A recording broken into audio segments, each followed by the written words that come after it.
பிரியமானவர்களே, வாழ்வின் வெளிச்சம் வேத வசனத்தின் மூலமாய் உங்களை சந்திப்பதில் மிகுந்த மகிழ்ச்சி. இந்த நாளுக்குரிய வேத வசனம் மத்தேயு 25ஆம் அதிகாரம் 10வது வசனத்தின் பின்பகுதியிலே நாம் பார்க்கிறோம். ஆயத்தமாயிருந்தவர்கள் அவரோடு கூட கல்யாண வீட்டுக்குள் பிரவேசித்தார்கள். பிரியமானவர்களே, ஆயத்தமாயிருந்தவர்கள் அவரோடு கூட கல்யாண வீட்டுக்குள் பிரவேசித்தார்கள் என்று சொல்லி பார்க்கிறோம். இன்றைக்கும் ஆயத்தம், அம்மேன், ஆயத்தமாயிருந்தவர்கள் தான் நன்மையை பெற்றுக்கொள்ள முடியும். ஆயத்தமாயிருந்தவர்கள் தான் கல்யாண வீட்டுக்குள்ளே பிரவேசிக்க முடியும்.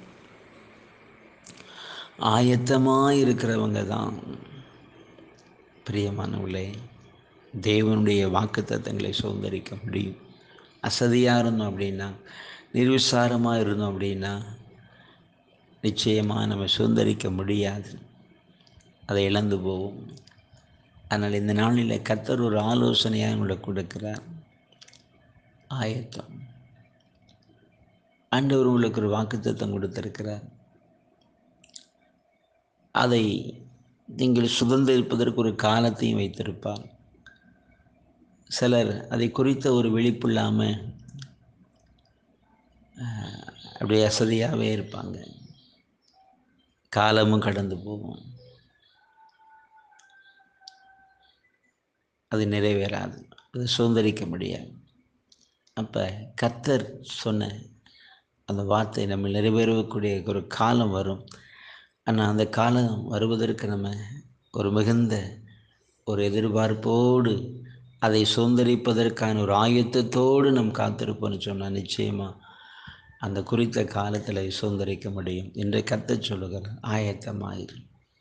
ஆயத்தமாக இருந்தவர்கள் அவரோடு கூட போனாங்க. ஒரு மகிழ்ச்சி, சந்தோஷம். அதே போல் நம்முடைய வாழ்க்கையிலும் ஆயத்தமாக இருப்போம் என்று சொன்னால் கர்த்தர் நமக்கு வைத்திருக்க நன்மைகளை சுதந்திரிப்போம்.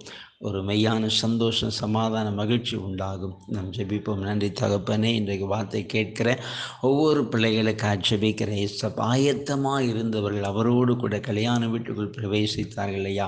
அதே போல் நம்முடைய பிள்ளைகளும் ஆயத்தமாக இருந்த கர்த்தர் வைத்திருக்க நன்மைகளை சுதந்திரிக்க கிருபை தாங்க. ஆமென் தகப்பன். அசதியாக இருக்கிற சோர்வாக இருக்கிற பிள்ளைகளை உற்சாகப்படுத்துங்க. கர்த்தர் கரம் பிடித்து நடத்தி தகப்பன் வைத்திருக்க நன்மைகளை நம்முடைய பிள்ளைகளை சுதந்திரித்து நாமத்தை மகிமைப்படுத்த நீங்கள் கிருபை செய்யும். அன்புக்காய் நாங்கள் உம்மை துதிக்கிறோம். நல்ல பிதாவே, ஆமென், ஆமென்.